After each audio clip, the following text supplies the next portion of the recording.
In an age of kings and empires, when nations clashed and thrones crumbled, one voice dared to cry out in the wilderness of human ambition.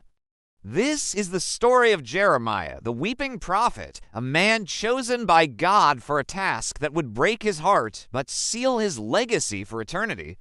Before he was even born, a divine purpose was set for Jeremiah. God's voice came to him, saying, "Before I formed you in the womb, I knew you. Before you were born, I set you apart. I appointed you as a prophet to the nations." But Jeremiah was young, filled with doubt. "I do not know how to speak," he protested. "I am only a boy." Yet God's promise was firm. He touched Jeremiah's mouth and said, "Now I have put my words in your mouth. See, today I appoint you over nations and kingdoms to uproot and tear down, to destroy and overthrow, to build and to plant." And so began a ministry spanning over 40 years, a lonely path walked in the shadow of impending doom. Jeremiah's mission was to warn his own people, the kingdom of Judah, of the disaster their faithlessness would bring. He stood in the bustling city gates, in the temple courtyard, and in the very halls of the king, proclaiming a message no one wanted to hear: repent or face destruction at the hands of a mighty empire from the North Babylon. His words were not gentle whispers. They were thunderous rebukes against idol worship, social injustice, and a hollow, superficial faith. He pleaded with them, his heart aching, "My people have committed to sins. They have forsaken me, the spring of living water, and have dug their own cisterns, broken cisterns that cannot hold water." He saw the spiritual drought and knew the devastating consequences. But the people, from the common folk to the priests and princes, refused to listen. They mocked him, called him a traitor, a madman. His message of doom was an inconvenience to their comfortable lives. They didn't want to hear about judgment. They wanted promises of peace and prosperity. False prophets rose up, promising that God would never let Jerusalem fall, lulling the people into a deadly sense of security.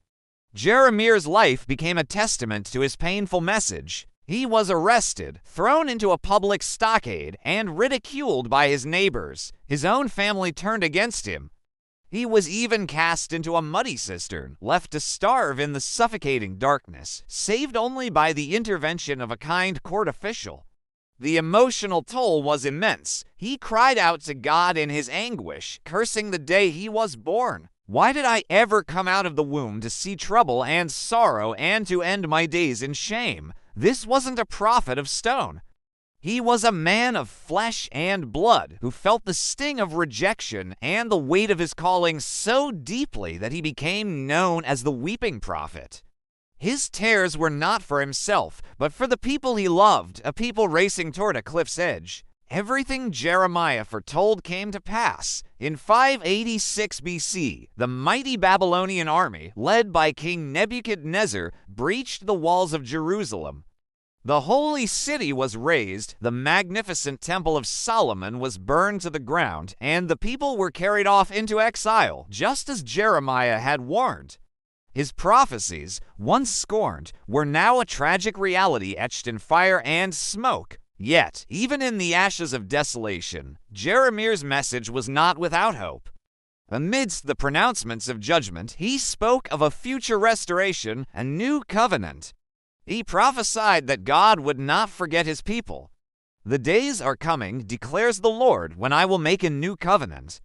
I will put my law in their minds and write it on their hearts. I will be their God, and they will be my people." This was a promise of a deeper, more personal relationship with God, one not written on stone tablets, but on the human heart. He gave the exiles hope, assuring them that after 70 years, God would bring them back to their land. Jeremiah's story is a powerful, timeless epic. It's a story about the immense courage it takes to speak truth to power, the profound pain of unheeded warnings, and the unbreakable resilience of faith in the face of overwhelming despair. He teaches us that true strength isn't found in popularity or success, but in faithfulness to a higher calling, even when the path is lonely and paved with tares. His legacy reminds us that even in our darkest moments, there is a promise of a new dawn, a new covenant, and a hope that can never be extinguished. Thank you for watching. If this story moved you, please like, share, and subscribe for more journeys into the heart of history and faith.